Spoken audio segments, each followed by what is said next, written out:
Calling to order this joint meeting of the Cleveland Heights City Council Housing and Building and Planning and Development Committees. First, we'll call the roll. For the Housing Committee, Jim Petrus, I'm here. Councilwoman Larson. Here. Councilman Maddox. Here. And for the Planning and Development Committees, Vice President Russell. Here. Councilman Cobb. Here. And President Kuda. Here. Thank you. Good evening, everyone, and thank you for being here. The Housing and Building and Planning and Development Committees welcome you and appreciate your time and interest in tonight's public hearing. The purpose of this hearing is to gather community input on 3 hypothetical policy approaches. 1, a total prohibition on the parking of commercial vehicles in residential areas. 2, no restrictions on the parking of commercial vehicles in residential areas. And 3, a balanced approach that allows commercial vehicles with certain limits or conditions. If you'd like to speak during the public comment portion of the meeting, please be sure to fill out a comment form at the entrance and hand it to Councilwoman Larson. Each speaker will have up to 3 minutes to share their thoughts. In keeping with our city's values and our slogan, all are welcome, we ask that all participants treat one another with respect, regardless of differing perspectives. After residents have had the opportunity to speak, members of City Council will also be invited to offer any comments they have. And while we're here tonight to listen and learn from your feedback, please note that the city is not pursuing any specific policy changes at this time. Vice President Russell, would you like to make any comments? No, thank you so very much. I'm here to support you, and it mixed in both of our committees, so you take it away. And so with that, I would just like to share a little information about the 3 approaches that I mentioned earlier. Again, these are hypothetical approaches. We're merely trying to put some framework to the different possible approaches. And so with regard to the first one, a total prohibition, it would be a complete prohibition on the parking of commercial vehicles in residential areas. Some believe that this would prioritize maintaining the residential character of neighborhoods, reducing visual clutter, and minimizing potential nuisances such as noise, block sight lines, or large vehicles occupying limited street space. Under this hypothetical approach, all commercial vehicles, regardless of size or signage, would be prohibited from parking in residential areas. For the second approach, there will be no regulation. The other end of the spectrum is the option to place no restrictions on the parking of commercial vehicles in residential areas. Some believe that this hypothetical approach recognizes that many residents, such as small business owners, tradespeople, or delivery drivers, may rely on work vehicles and have limited options for storage. It would prioritize personal and professional flexibility, allowing commercial vehicles to park without limitation as long as they comply with general traffic and safety laws. And finally, the balanced approach. It would allow commercial vehicles in residential areas, but impose specific limits. These limits could include restrictions on vehicle size, weight, signage, overnight parking, etc. This option seeks to balance the needs of working residents with the broader community's interest in preserving neighborhood aesthetics and minimizing disruptions. And with that, we will turn to the public comment period. Can I ask a question? I'm of so course. sorry. Could you, and you may have done this at another meeting, but can you at least paraphrase what the current law is? It's actually pretty expansive in a number of different areas of the codified ordinances. And it also, I think, varies by area of the city. And so we could direct folks to the codified ordinances, and maybe it's the case that the staff would be able to summarize something. Okay. But we are aware of one specific instance where a resident was cited for having a food truck in their driveway. And under our current ordinances, that is not allowed. But hearing from people, they may have an interest in allowing that. Okay, sure. I understand. I just wanted to get up to speed as to where things are right now. Mr. Chairman? Yes. Just for the public, I did let the chairman know I do have to step out due to midweek worship, but I will continue to watch this online and make sure that I'm receiving all the comments. And so I just want to appreciate you for holding this public hearing and for the public for coming out. Thank you.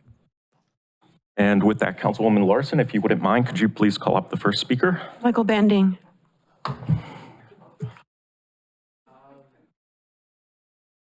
I was typing out something I was going to say. But since I'm just going to ad-lib it, that's fine too. I think a blanket ban would be a mistake because I think that we want to live by our motto that all are welcome. Some people need their vehicles for work, and trying to do a blanket ban, I think would go against that.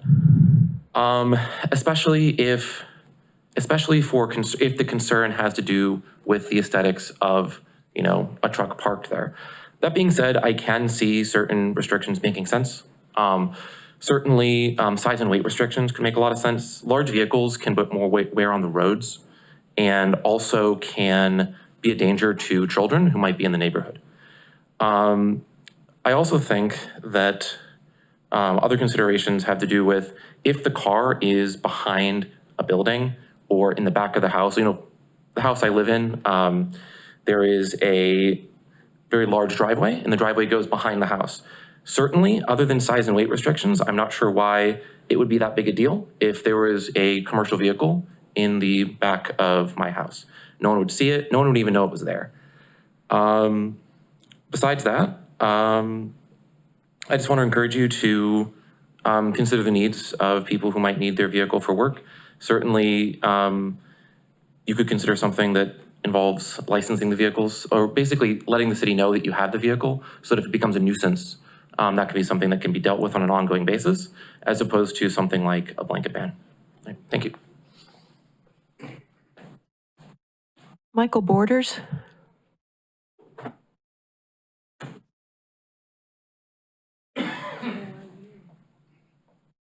How you doing there?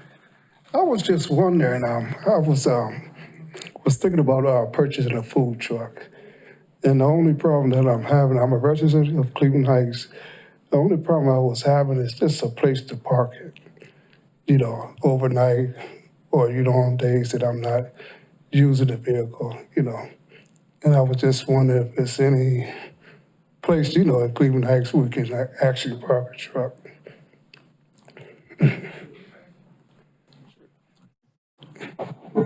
It's interesting that you asked that question. I know we're in the middle of a public hearing, but there is conversation about, because of the nature of our current legislation, if there's a way that we could designate some space, a secure space, maybe some type of commercial city parking, where we could keep an eye on those and people could actually just park them there to kind of mitigate this. So that is part of a conversation as well.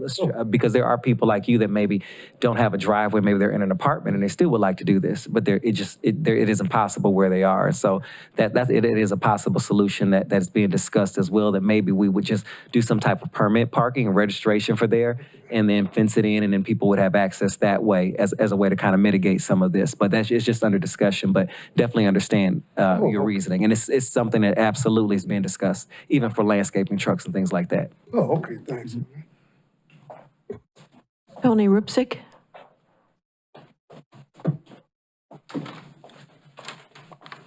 Hi, I'm Tony Rupsik, 3363 Seton Road. And why are we revisiting this again? A comprehensive parking ordinance was passed in 2021. I'll tell you why. Because one man needs an exception to park his food truck on his property. Rewrite the ordinance to accommodate a few at the expense of many. Can a private ambulance driver now park his ambulance in full view?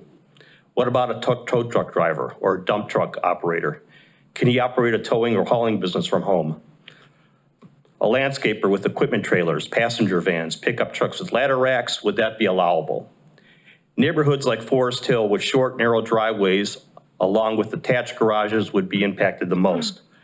Such vehicles also create ugly ruts on the lawn. Believe me, my street has been battling with such a homeowner who has ignored with impunity city code for years.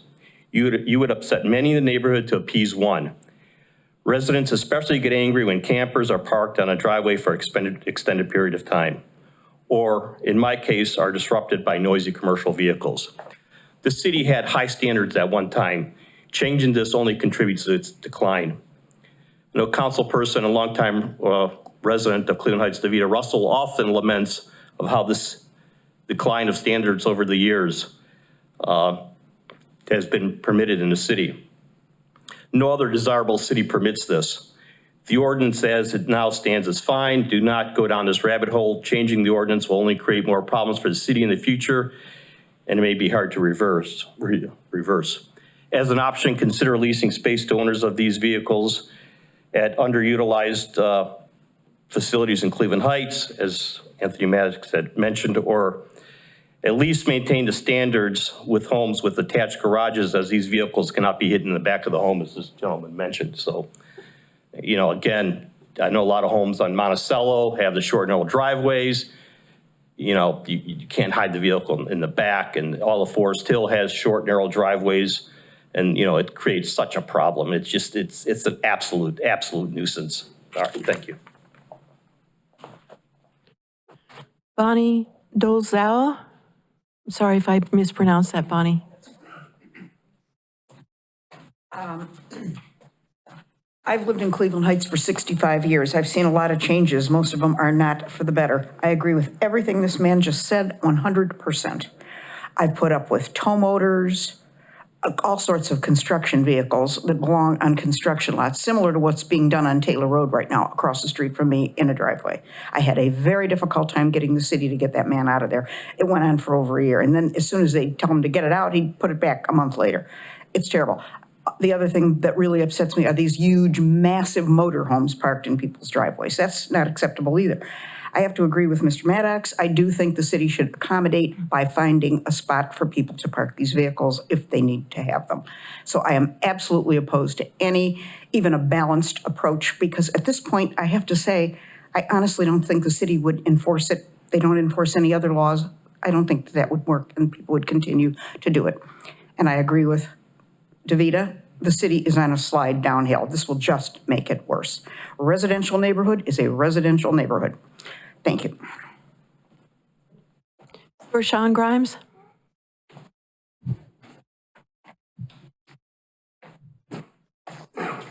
Hi. So I agree with Michael and the statement that the city of Cleveland Heights welcomes all, but they don't, because they don't welcome entrepreneurs. But I agree with Mr. Maddox about an area that you can rent to have this vehicle stored there. I guess I would say we need to move to the future. The cars are already here. The commercial vehicles are here. Nobody's doing anything about it unless somebody reports you. So if one person gets reported and then on the next street, somebody doesn't get reported, how is it fair that they get to keep their vehicle there, but the person that was cited has to move their vehicle? There's no consistency with the ordinance that's in place right now. And I don't agree with the total ban, but I agree with the middle ground that something has to happen. But then also in that middle ground, how do we enforce whatever rules or restrictions that are placed in that middle ground if nothing's being enforced now? There's also opportunities for helping the community. I know in my situation, we give back to a lot of organizations through the food truck that we have by donating to organizations. I also was a part of a 5-week workshop with Reaching Heights, where we're partnering with a student as an intern to get them to become business owners and learn the business and work with them through this food truck that I have. So there's also better options. But like I said, I do agree with Mr. Maddox that maybe there needs to be some type of registration or somewhere for us to park. But then in my situation, I live on a corner lot. So you have no choice but to see it, because you can't be behind the driveway, behind the house. I don't have a long driveway to store it in. It's not a nuisance. It's not falling apart. So I'm sorry I went over, but thank you.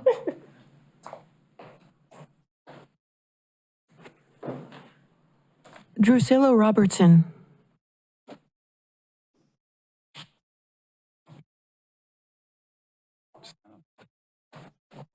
Hi, good evening. My name is Drusilla Robertson. I live at 2516 Newbury Drive in Forest Hills. So I'm also one of those residents that has their short driveway. I've been a resident here for 35 years, and I too feel that the city of Cleveland Heights is on a downward spiral. And we have to be proactive now and save what we have left, because I have lived through the loss of quite a bit. I have nothing against someone being an entrepreneur. That is what people do today. But I do feel that the maintenance and parking of your vehicle should be part of your business plan. I do not desire to look at your truck, your boat, your RV, any of that. When I'm bought into this community, part of it, a lot of it, had to do with the aesthetic appeal of the neighborhood plus the community involvement. I do feel that the idea of coming up with a spot that vehicles of all sorts could be parked and maintained might be one of the best ideas that I've heard so far. But we have to be realistic about what's going on here. And when we do negative things, we attract more negativity to our community. A big part of the problem that the young lady did speak of is there's no enforcement. So if you do make this middle of the road, who's going to handle it? I have volumes of complaints I've sent to MAC. The person is doing the best they can, but the best still is not good enough for the standard that Cleveland Heights once had, because they certainly don't have it now. So if you came up with the middle of the road, who's going to pick? And the people that are moving in now, and I hate to say this, but I'm going to be me, they don't have the same respect for Forest Hills that I had when I came to Forest Hills. They want to know why they can't park 7 cars in the driveway because there's room going across the grass. So all of those things have to be addressed as we look at moving forward with the entrepreneurs. I get all of that. So I think, as Anthony said, let's look for a place so these people can have their businesses, but the other people don't have to suffer for their gain. Thank you. Sandra Dixon.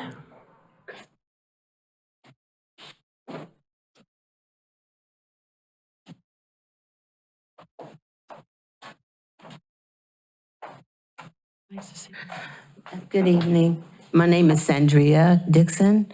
I live at 2522 Newberry Drive. And we've been there for maybe 25 years or more. When we first moved into the area, it was fairly straight, but now it's got a little crook in it. But don't want to discourage. I'm one to encourage entrepreneurs because I have quite a few in my family. But like Drew said, that's part of your business plan. And the plans that you all have mentioned, the 3, and Mr. Maddock mentioned one that made me feel much better. At least there's some place for them to go. And I praise them. Praise anyone that does that, but it does take away the look of the community. You know, you drive in and you see this big, huge truck, or you see someone's mobile home parked, and it does take away the view of the community. And we want it to stay that way, the way it was when we moved there. And I do totally agree with Michael concerning some of the things that go on. So if we can find a balance to help it, and yours was one of the ones that get a spot so they can park their things there. So thank you for your time. Wes Schraub. Hello, I'm Wes Schraub. I live in the Caledonia neighborhood. As you consider this topic, I want to describe 4 scenarios that I experience in my neighborhood. First, folks will park their vehicle in their driveway off the street and out of public access way. Or they will park along my street, and usually that means along my yard where there aren't any curbs, and that means that they're parking on my tree lawn. At one point in time, they left a 2-foot deep, 35-foot long trench in my yard because it was wet and the truck got stuck and had to be towed out. And it left a huge gash through my yard that I needed to take care of. The fourth one is that their driveway is full of non-working cars, so they park into the street.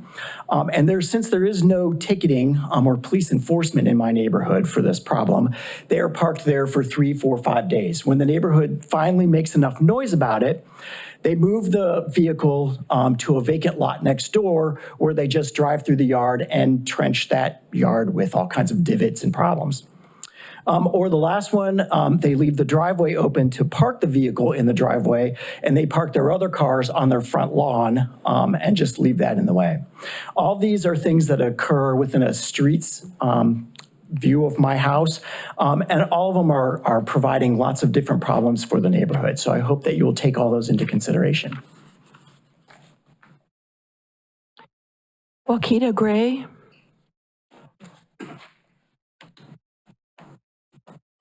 Hi, I'm Wakita. I live on Euclid Heights Boulevard. I am one of those food truck young ladies.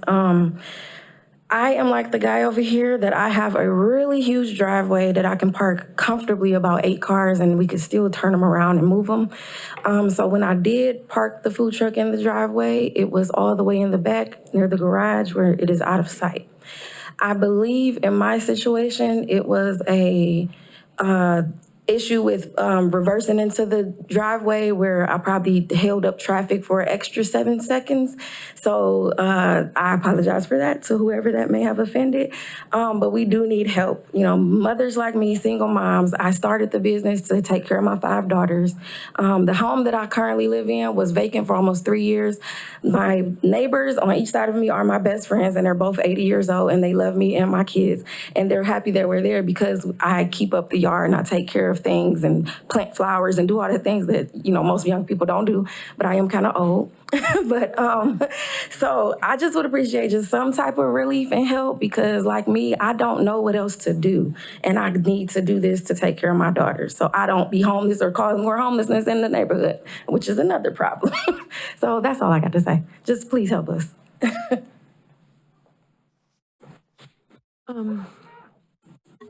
I'm sorry, I'm not going to be able to read this correctly, but is it Jamal Robinson? All right, sorry, Jamal.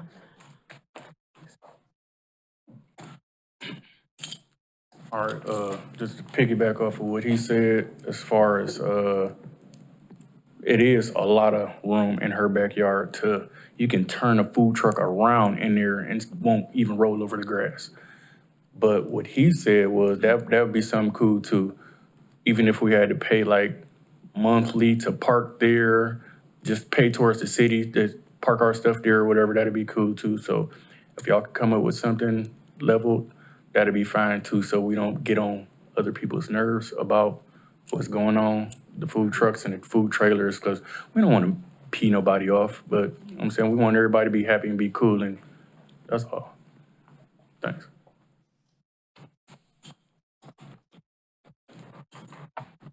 Councilwoman Larson? Okay, great. So is there anyone else who would like to make a comment? Okay, so with that, I'm now going to turn to council members. Councilman Maddox has to step out, and so he asked if he would be able to go first. So Councilman, if you'd like, feel free to go ahead.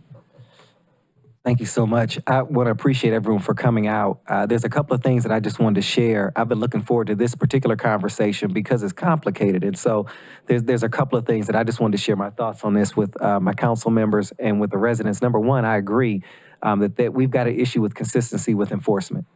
I have concern with any law that we're enforcing inconsistent across the city, across business owners. And so we have to address that. If we're going to have something on the books, we want to make sure that it's equitable. We want to make sure that it's being enforced fairly, no matter where you live in the community. And so it's absolutely worth looking at just to resolve that issue alone. Additionally, I want to recognize both my wife and I are entrepreneurs, and we recognize that although the commercial car park is a viable idea, for anyone watching, anyone in the room, I recognize that anything like that is also an added cost for an entrepreneur. And so you're already looking at your balance sheet and trying to make things work. And so one of my goals is if this is something that we can do and make happen, that it's not going to be negatively impactful to your business because of some extraordinary fee or other things that are going along with that. I also want to make sure that you feel safe because for many of you, this is your livelihood. And so if you're going to leave this in this lot, you've got to know when you go back the next day that number one, it's there. I can't tell you how many entrepreneurs I know that someone hitched up something and just drove off with it overnight, or equipment from generators on down is there. So there's a lot to look at with equipment like that. So I'd like to discuss that as well. I recognize that as a security risk. We also recognize this, and I just want to say this to the community. So much has changed over the years as we looked at these laws in the books, including how we earn a living, the type of business that we create, how we eat, how we're social. And so that's created new levels and new ways for entrepreneurs to earn business. And so along with that, we have to recognize that many of our legislation is going to have to be reviewed. We're going to have to look at that, and it's going to have to change along with those times.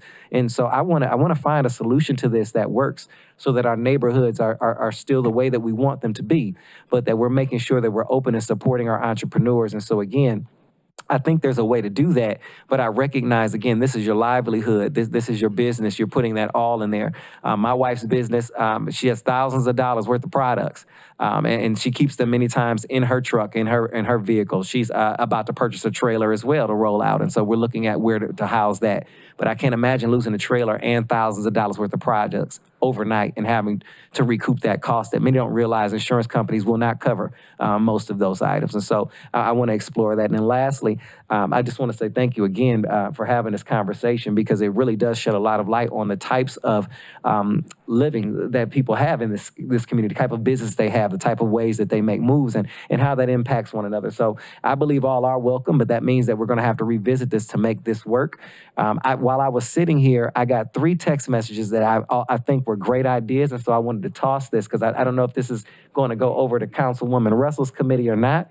But I'm excited because I want to reach out to the mayor administration. And one of them may be a solution for this is 2 folks suggested that not only do we create a space for commercial vehicles, but part of that space could be dealt with in a way that we're inviting people to come into that space, if it's food trucks rather, so that they can be parked there and people can kind of eat and really, really kind of give their money back to those businesses, support them, as well as a place to house those vehicles. So a kind of a social center and a gathering place. And we do have several sites in the city. I think that might work. But I wanted the council to know that there are some residents that are very interested in seeing how other cities aren't just finding places to park these vehicles, but also use those sites to support those businesses by allowing residents to come and frequent those businesses as well as a kind of mobile kind of car park site. So just wanted to toss that out. And again, thank you. I'm a pastor. I'm long-winded about to preach in a second again. So thank you. Of course.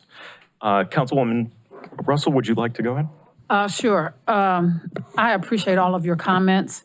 If you would review recording where we had a slight conversation about this, about the parking food trucks. I believe you all were at maybe the first one. Yes. And I brought up the ideal of having a designated parking lot or location for food trucks. At the time, it was stated that we probably didn't have any, we didn't have a location or somewhere to do this.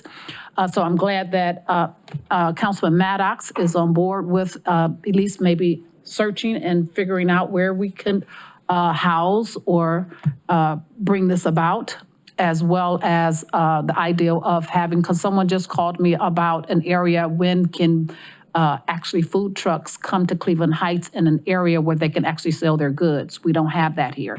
Many cities have a day where it's food truck day, where people can come and park and sell their goods.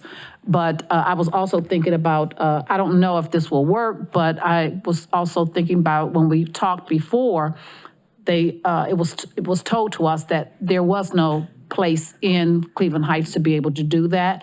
But since we have a developer who is working with Severance, and that may be something where he can actually incorporate something to make it beautiful, since it's, just starting off the scratch, where it could be something where it could be an area where businesses and food trucks can be there a lot, where they can park and have food or whatever, but that's something to look into as well. So I'm very glad Anthony jumped on that too. He's very, he has good relations with the mayor, so I'm quite sure he should be able to find some spot or something that will help in this area. So thank you. Are there any other council members who would like to make comment? Councilwoman Larson? Thank you, everybody that's here tonight and everybody watching. One of the items that why this came to my attention is because I first heard Director Zampf from Planning and Development say that it's time to revisit this code, this section of the code. And I absolutely understand that. And I'm willing to do the work that we need to put in to do that line-by-line evaluation.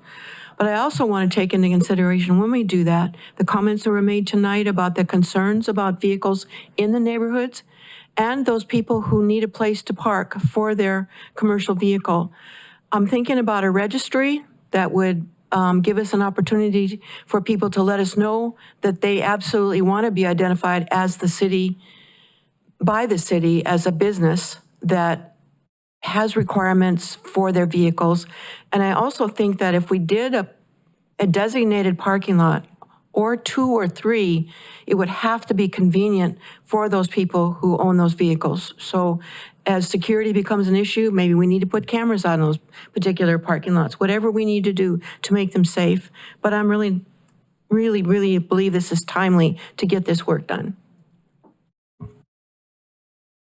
Council President Kuda? Thank you. Yeah, you're helping us do our job. That's really what you're doing here tonight, because in a relatively short amount of time, I think we got a lot of comments that kind of narrowed down, what our options at least could be. I think we're in agreement that recreational vehicles in driveways probably a bad idea. Am I getting nods on that? Having trailers and that kind of thing in your. Okay, yeah, I'm going to continue. But we were talking more about work vehicles and so forth. I think the cost should be minimal if we do find a place. And there are opportunities. We have some development projects right now that are on multiple acreages that could possibly be an answer. I mean, certainly this is something we can look into. I think enforcement, the comments about enforcement today really ring true to me.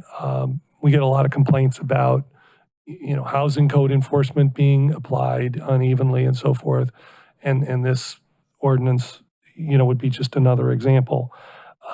Same thing with speeding and running stop signs. Some people say, it's enforced here, but not enforced there, that kind of thing. And that's something we really have to work on. But if we do find a central location or a convenient location, I hope that is not too big of a burden, because I realize you come home from work, somebody's got to kind of meet you there and, pick you up and take you home, and then in the morning, take you to the vehicle. I'd like to hear more about that part of the, what that would, that situation would bring up. But I would just say again, thank you for your participation today. Councilman Cobb, are there any comments you'd like? Okay, great. Thank you again. Yes, would you like to add something? Please come up to the microphone. A little bit quick. In regards to what they were saying about the business plan, I don't think a lot of people take into consideration plans can change and plans get derailed by things like that, like complaints.